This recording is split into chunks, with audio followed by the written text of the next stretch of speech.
오늘 시간에는 사도행전 강의 46번째 시간입니다.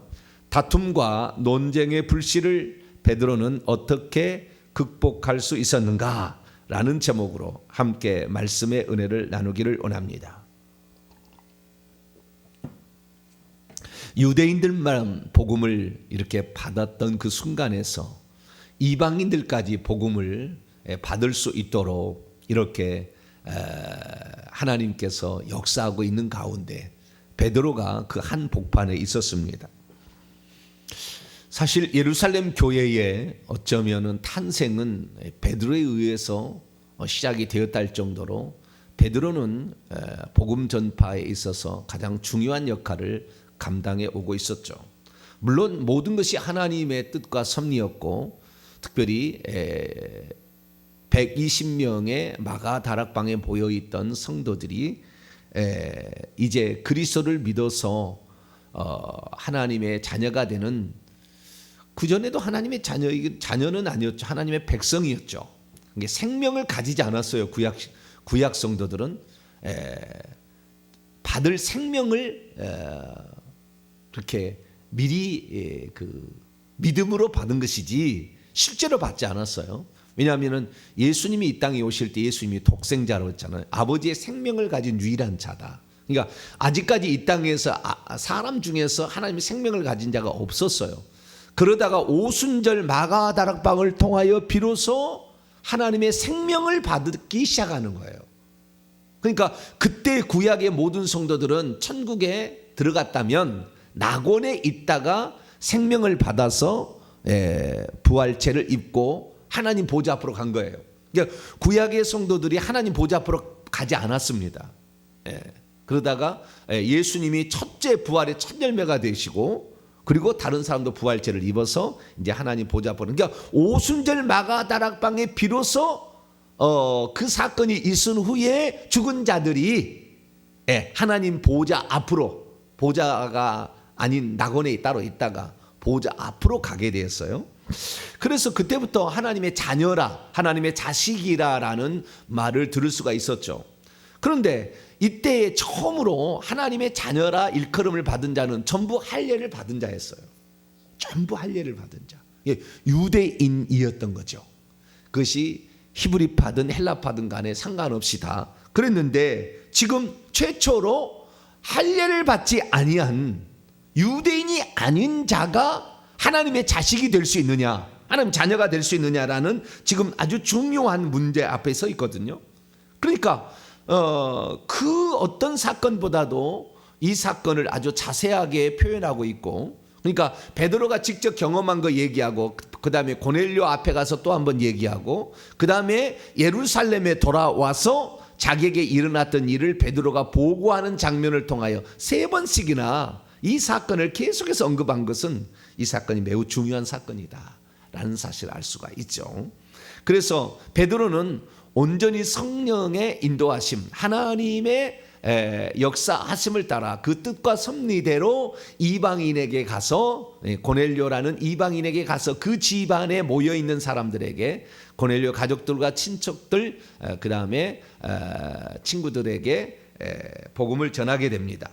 그래서 이 베드로가 하나님의 뜻과 섭리에 따라 이방인에게도 복음을 증거하게 되는데, 그 복음이 전파된 사건들을 얘기하게 될 때에 오늘 사도행전 11장 2절 말씀을 보니까 예루살렘에 베드로가 올라가서 그 보고할 때 할례자들이 비난했다고 얘기해요.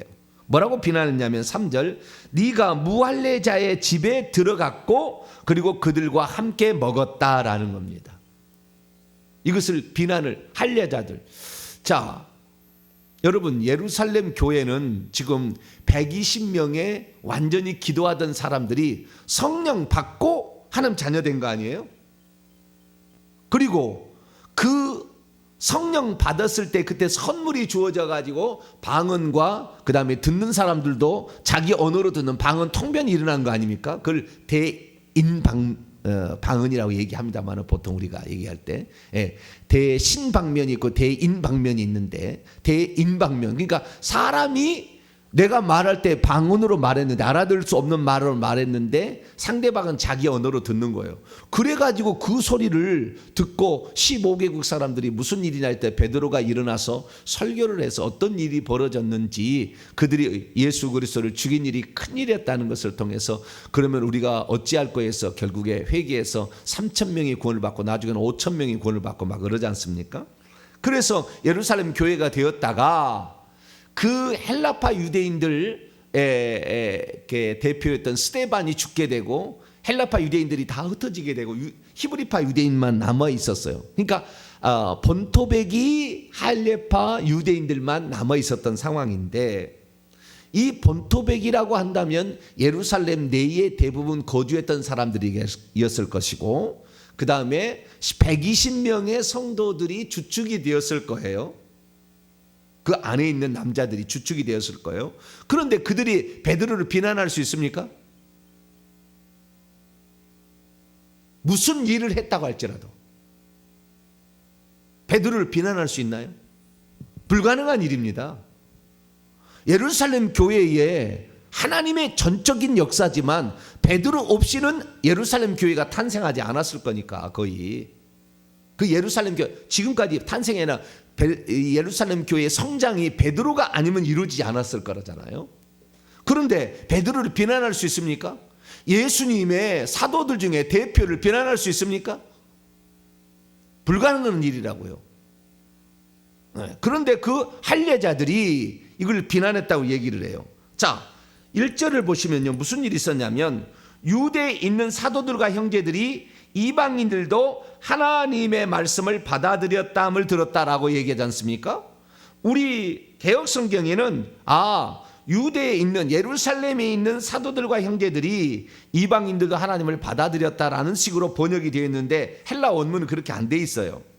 유대 지역을 따라 복음을 전하고 있는 이들인 사도들과 형제들이 이방인들 역시 하나님 말씀을 영접했다는 것을 들었다라고 말씀하고 있으므로, 당시의 사도들은 유대 각 지역에 흩어져서 복음을 전하고 있었고, 그 다음에 예루살렘 교회에 평신도되는 형제들이 남아 있었고, 사도들은 다 나가서 복음을 증언하고 있었습니다. 그 중에 베드로도 나가서 요빠라는 데를 갔다가, 처음에 루따에서 요빠에서 가이사라까지 가서 지금 고넬료에게 복음을 증거했다가 돌아오고, 또 사도들도 다른 데 가서 돌아오고, 이런 상황이거든요. 그러면 예루살렘에 남아 있는 것은 예수님의 친동생 야고보와 그를 따르는 할례파 유대인들이죠.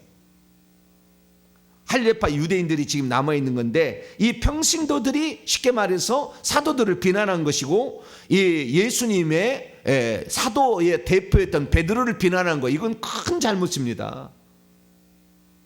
사실은 알고 보면 큰 잘못이에요. 그런데 베드로는 이 상황에서 이렇게 얘기할 수 있었죠. 감히 누구에게 지금 대항하느냐? 나 예수님하고 3년 반 동안 있었고, 예수님의 선택을 받았고, 예수님의 그 부르심을 받아서 사역했던 내가 틀렸다고 생각이 되느냐? 이런 식으로 얘기를 할 수 있어요. 제가 봐 충분히 그렇습니다. 그들을 강압적으로 누를 수도 있었고, 그들을 징계할 수도 있었을 거예요, 아마. 베드로가 그런 위치에 있다고 한다면.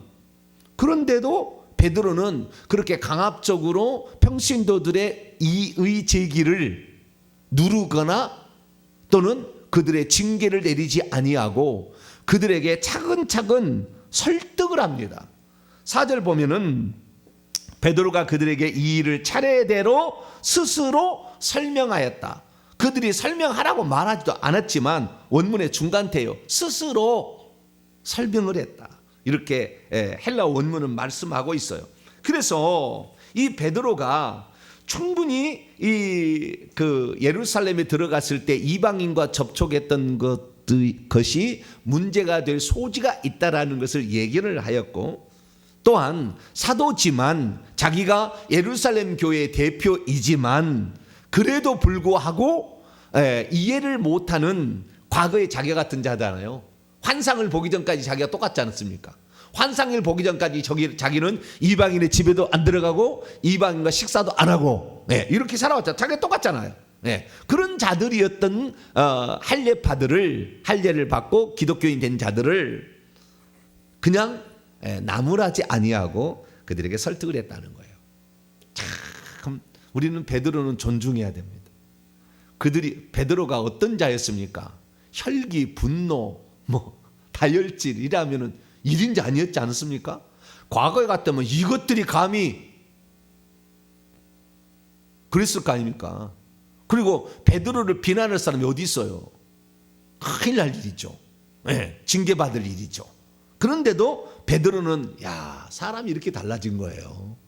하나님의 그 환상부터 시작해서 고넬료가 말한 사람들의 그 또 마주침과 성령의 지시와 또 그들을 따라 나서면서 이것은 하나님이 이방인들이 이제 깨끗하다 가서 복음을 전하라 라는 의미로 받아들이게 되고, 고넬료에 가서 정말 그 하나님이 역사하는 그 장면 앞에 특히 말씀을 증거할 때 성령이 막 쇄도했다고 하지 않습니까? 내려와서 그들을 사로잡아서 말씀을 증언하는데 막 방언이 터지고 막 그런 거 아니겠습니까? 그래서 거기에 하나님이 역사하시는 장면을 보고 내가 어떻게 하나님을 금하리요 하면서 세례까지 주었던 모든 것들이 하나님의 뜻과 섭리로 이 베드로를 바꿔놓았기 때문에 이제 이 모든 것들을 하나님의 섭리로 이방인들도 이제 할례받지 아니하고 유대인 되지 아니하고 율법을 지키지 않아도 그들도 하나님의 자식이 될 수 있다는 거지 않습니까? 이 사실을 차근차근 자기가 경험한 것을 그들에게 설명을 해주고 있는 것을 보게 됩니다. 그러니까요, 베드로도 만약에 이 환상이 없었다고 한다면 아마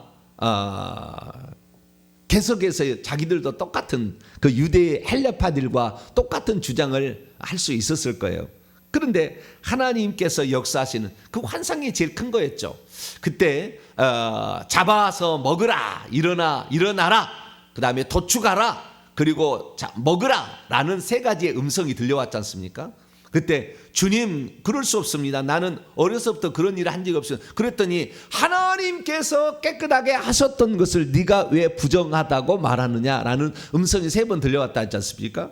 그래서 그 음성을 나는 천사의 음성일까, 하늘에서 음성이 들려왔는데 주님의 음성일까라고 봤을 때 이제 다시 보니까 주님의 음성일 가능성이 더 훨씬 높을 것 같아요. 왜냐하면 베드로가 천사를 주님이라, 물론 제가 왜 이런 생각을 하냐면 사도 요한이 또는 다른 사람들이 천사를 만날 때 주님이라고 많이 쓰거든요. 그래서 이게 천사일 수도 있다 라고 생각해서 천사의 음성일 수도 있고 예수님의 음성일 수도 있다, 둘 다 가능성이 있다고 봤는데, 오늘 다시 한번 어제 밤에 또 이 말씀을 묵상하면서 주님 그럴 수 없나이다, 주님이란 말이 누굴까라고 생각할 때는 아무래도 예수님이지 않겠나. 하나님께서 깨끗하게 하신 것, 그 예수님도 아들이라는 신분을 가지고 있지 않습니까? 우리가 예수 재림 해서 새하늘과 새 땅이 도래하게 될 때까지는 아들로서의 그 위치가 있으니까 하나님께서 이렇게 얘기를 하지 않았을까. 그렇다고 해서 천사가 얘기했다 해도 틀린 건 아니겠지만 어쨌든 이 하나님께서 그렇게 하셨다라는 것을 베드로도 충분히 인지를 해서 결국에 그가 본 모든 것들이, 그러니까 그가 본 환상이나 음성이나 성령의 지시나 모든 것들이 결국에 하나님께서 행하신 일이었음을 얘기를 함으로 그들을 설득을 하게 됩니다. 그리고 무엇보다도 베드로가 참 지혜롭게 행동했던 것은, 우리 이것은 참 본받아야 돼요. 그러니까 어떤 사실에 의해서 그 사람에게 주어진 어떤 그 권한들을 침해하는 사람이 있었을 때 그 사람을 어떻게 다루는지를 얘기하고 있지 않습니까?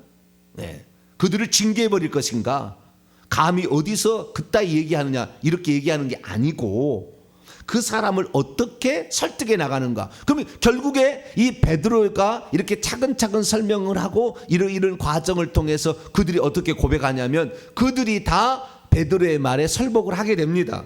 그래서 어떻게 그 설복을 당해서 얘기를 하냐면 18절 마지막 절 보면 그들이 이 말을 듣고 잠잠했다.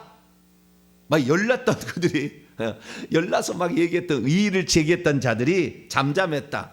우리가 2절에 비난했다라는 말이 우리 개역성경에는 비난했다는 말로 들리지만 원래는 비난한 것이 아니라 헬라 원문을 보면은 의심하고 있었다. 그 좀 잘못된 일이 아니야라고 의심하고 있었다라는 말로 돼 있어요. 그러니까 우리 개역성경은 조금 더 과도하게 번역이 돼 있지만 헬라 원문은 의심하고 있었다라는 것으로 번역되어 있는 그들이 이 말을 듣고 뭐예요? 그러니까 말은 하고 싶었으나 직접적으로 대놓고 얘기하지는 못했다라는 것이 실제적인 상황입니다. 그러나 그 생각으로 약간 이렇게 고개를 갸우뚱거리며 좌우지간 그렇게 하고 있을 때 베드로가 스스로 그들을 알아차리고 왜? 나와 같은 내가 환상 보기 전에 상황과 같은 똑같은 상황을 저들로 겪고 있을 것이다 라는 것을 알았기 때문에 그래서 베드로가 그들에게 차근차근 설명을 했더니 18절에 그들이 이 말 베드로의 말을 말 들읍니다. 말들을 들은 후에 잠잠하게 되었다. 잠잠하게 되었다. 잠잠하게 되었어요. 그리고 하나님께 영광을 돌렸습니다. 하나님께 이 하나님이 행하신 것입니다. 오직 하나님께 영광을 받으시옵소서라고 그들이 얘기했겠죠. 그리고 말하고 있으면서 그러면 역시 하나님께서 이방인들에게도 생명으로의 회개를 주셨습니다. 이렇게 그들이 고백을 하게 되는 것이죠. 우리는 여기에서 알 수 있는 사실 가운데에 베드로가 얘기했던 아주 중대한 사실 하나를 발견하게 되는데 그것은 뭐냐면 15절에서 17절에 하나님의 자식이 되는 방법을 얘기해 주고 있는 거예요. 하나님의 자식이 어떻게 되느냐, 하나님의 자녀가 어떻게 되느냐를 얘기를 해주는데 그 하나님의 자식이 되는 것이 자 유대인들 120명이 오순절 마가다락방에서 하나님 자녀로 탄생하잖아요. 그래서 그의 이름이 생명책에 기록이 되잖아요. 그런데 그들이 할례를 받았기 때문에 하나님 자녀가 되었습니까? 그게 아니었잖아요. 성령을 받았기 때문에 하나님 자녀가 되는 거예요. 회개를 통해서 자신의 죄를 용서를 받고 두 가지죠. 정확히 말하면 회개를 통해서 자신의 죄를 용서를 받고 성령을 받았기 때문에 어떻게 되는 거예요? 하나님은 자식이 되는 거 아닙니까? 그렇죠? 너희들도 잘 생각해 봐라. 우리가 할례를 받았기 때문에 성령을 받았느냐? 그거 아니지 않느냐? 이방인들도 성령을 받았으면 하나님의 자녀가 되는 것이지 할례를 받고 유대인이 되어서 그 다음에 성령을 받은 단계가 아니라 성령께서 우리들이 처음에 마가다락방에서 성령을 받을 때와 똑같이 성령이 오심으로 성령이 그들을 받게 되고 그 다음에 성령이 주는 선물을 그들이 받게 되므로 그들도 하나님의 자녀가 된 것이 아니냐라는 얘기를 합니다.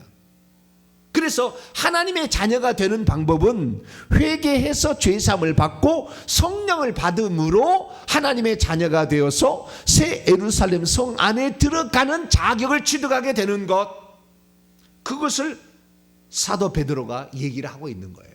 자, 15절부터 얘기를 들어보면 내가 직역하겠습니다. 내가 발언하기를 시작하는 것 안에서 성령께서 그들에게 쏟아 부어졌다. 쇄도했습니다. 마침 처음에 우리들 위에서처럼 역시. 그런데 주님이 말씀하고 있는 것처럼 내가 주의 레마를 기억하게 되었습니다. 레마. 그때 주님에게 부딪히는 말을 그에게 했죠. 요한은 참으로 물로 세례를 주었으나 그런데 여러분들은 성령 안에서 세례를 받게 될 것이다. 그러므로 만일 하나님께서 우리가 주 예수 그리스도에 관하여 믿었을 때에 우리에게와 같이 역시 그들에게도 동등한 선물, 같은 선물이 아니라 동등한이라고 바꿔주세요. 그 훨씬 더 뭐뭐과 같으니 앞에 주신 것과 같은 일이 아니라 주신 것과 동일한 선물입니다. 동등한 선물을 주셨다면 나 자신이 누구에게 하나님을 막을 수 있겠습니까? 이렇게 얘기했다는 거예요. 그러니까 여기에서 우리가 알 수 있는 것은 모든 것은 결국에 회개를 하고 성령을 받음으로 하나님 자식이 되는데 이 모든 것이 믿음이라는 과정을 통해서 이루어진다는 거 아니에요? 할례를 받아서 되는 것이 아니라 하나님 자녀가 되는 것은 믿고 회개했을 때, 왜? 그들이 고백하기를 생명 주는 회개를 받았다. 생명 주는 회개를 하나님이 그들에게 주셨다. 그러니까 그들도 똑같이 회개를 했고 자신의 죄인임을 인정하고 뿐만 아니라 성령을 받았던 모든 것들은 듣고 말씀을 듣고 믿음으로 되어진 일이다. 그래서 오늘날 누구든지 할례 안 받아도 우리가 처음에 우리는 할례를 받은 상태에 있어서 듣고 믿음으로 성령을 받았지만 이들은 할례를 받지 않아도 듣고 믿음으로 성령을 받을 수 있었다. 내가 어떻게 하나님의 역사한 것을 막을 수가 있겠느냐라고 베드로가 얘기를 하게 될 때 그들이 잠잠하게 되었다. 왜냐하면 그들이 할례 받았다고 성령 받은 건 아니거든요. 그들이 유대인이었다고 성령 받은 것은 아니거든요. 하나님께서 성령을 부어주셔야 받는 거지. 지네들이 유대인 하랍이라 할지라도 성령을 안 부어주면 성령 못 받는 거 아닙니까? 그렇지 않습니까? 그래서 이 갈라디아에서의 사도 바울도 얘기죠. 우리가 성령을 받은 것이 듣고 믿음으로서냐, 할례를 행함으로써 아니냐, 율법을 행함으로써냐, 율법의 행위로서냐 라고 얘기를 하므로 우리가 할례, 의식법, 음식을 가려 먹고 제사를 지내고 의식법을 지키고 정결법을 지키고 뭐 할례를 지키고 안식일을 지키고 제사를 드려서 이런 의식법을 지켜서 우리가 성령을 받은 것이 아니고 우리도 똑같이 듣고 믿음으로 성령을 받은 것이다 라고 했을 때 이것이 이제 첫 번째 유대인들로서 하나님 자녀가 되었던 그들이 받아들이게 되므로 이제 최초로 이방인들도 이제 충분히 누구든지 복음을 듣고 할례 받지 않아도 할례 받지 않아도 이것을 하나님이 하신 일로 받아들여서 그들도 형제들로 받아들인 것이 아니냐라는 것을 우리는 이 장면에서 인식할 수 있습니다. 그렇다고 해서요, 이 할례자들이 그러면은 완전히 잠잠해서 그런 할례파들이 유대 이방인들을 이렇게 꺼리낌 없이 받아들이냐? 그렇지 않아요. 15장 열어보세요. 나중에 보겠습니다만은 아직도 계속해서 그 파파가 남아있어요. 여러분 한 번 잘못된 길을 가면은 계속 그 길을 가는 분열과 비난과 이런 영이 들어가 버립니다.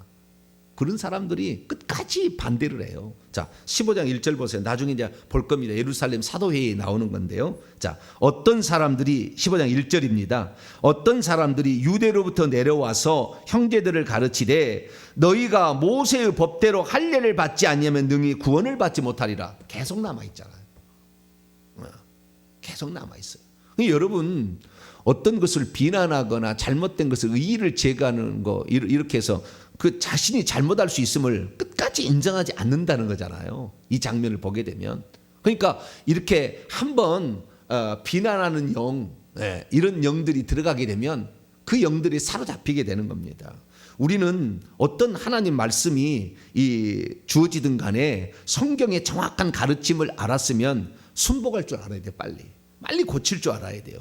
그 고치지 않으면 계속해서 거기 남아있을 수 있다는 것입니다.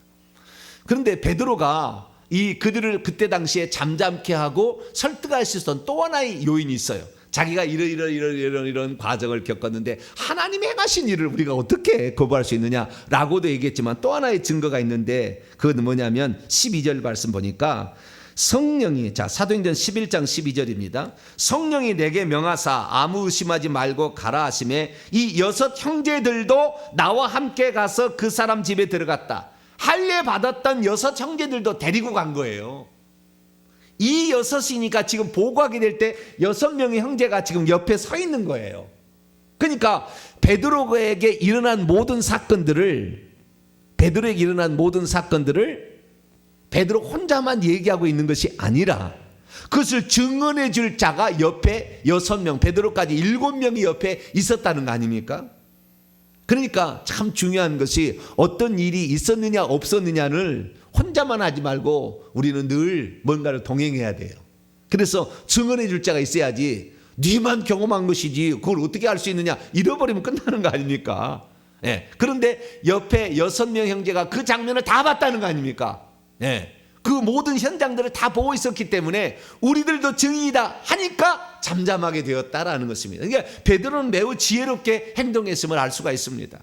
우리가 어떤 것은 비난받을 수 있고 어떤 것은 지혜롭게 어떤 것은 잘못 얘기되면은 아닌 것으로 오해받을 만한 소지가 있을 때는 증인들과 또는 그와 함께 동행하는 자들이 있으면 좋다라는 것입니다.